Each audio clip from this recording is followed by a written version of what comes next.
sa inyo ni DJ? Marami, kasi sa lahat ng movies na ginawa namin ni DJ. At yung hindi ko pa natatapos ko, favorite ko na siya sa lahat. Kasi yung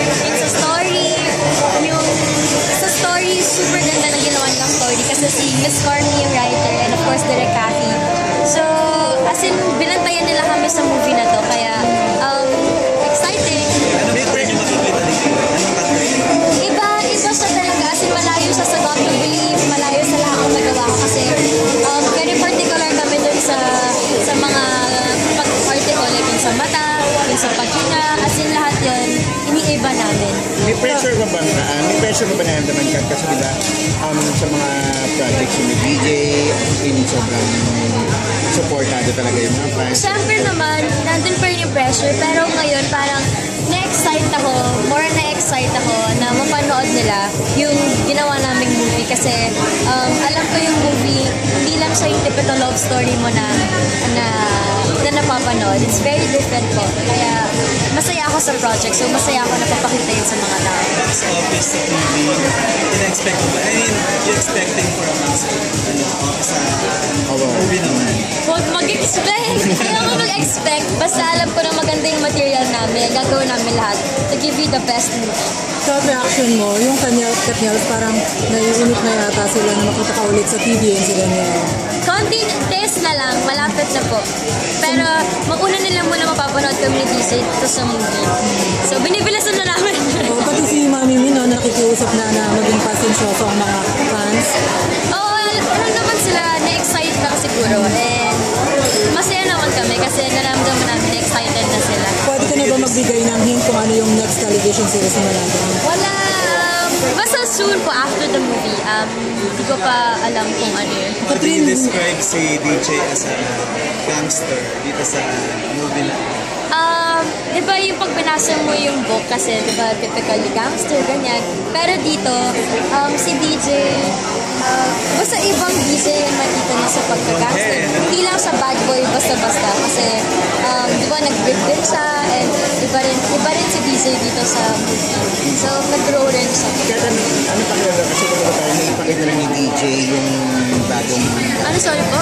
Yung bagong bahay na as napakita na ni DJ. Yes, masaya ako para sa kanya kasi after ng Dodge naman talaga, yun yung next na dream na yung sariling bahay. Masaya ako para sa kanya ni Tita Carla kasi alam ko na kung ilang puyat kung gano'n nila pinaghirapan doon. And deserve naman talaga nila. Pero nakapit ko naman ng blessing. Apo, nung first time ko nung surprise ng birthday niya.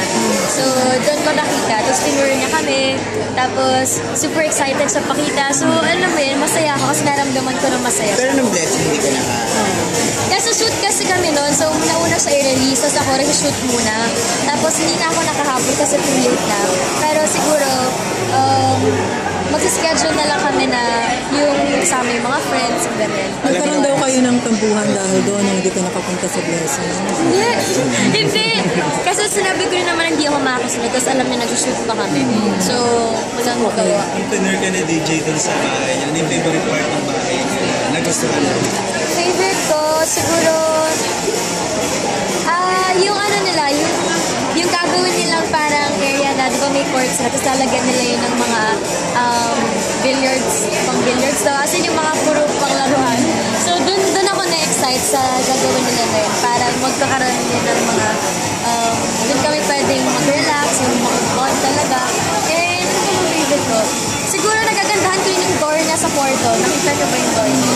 Yung parang cabinet lang, pero door pala yun. Pero meron ka bang part doon na sinasuggest dun sa ganito or ganyan dapat gawin sa may bahay? Wala masyado eh. Kasi si DJ, siya yung hands-on talaga doon.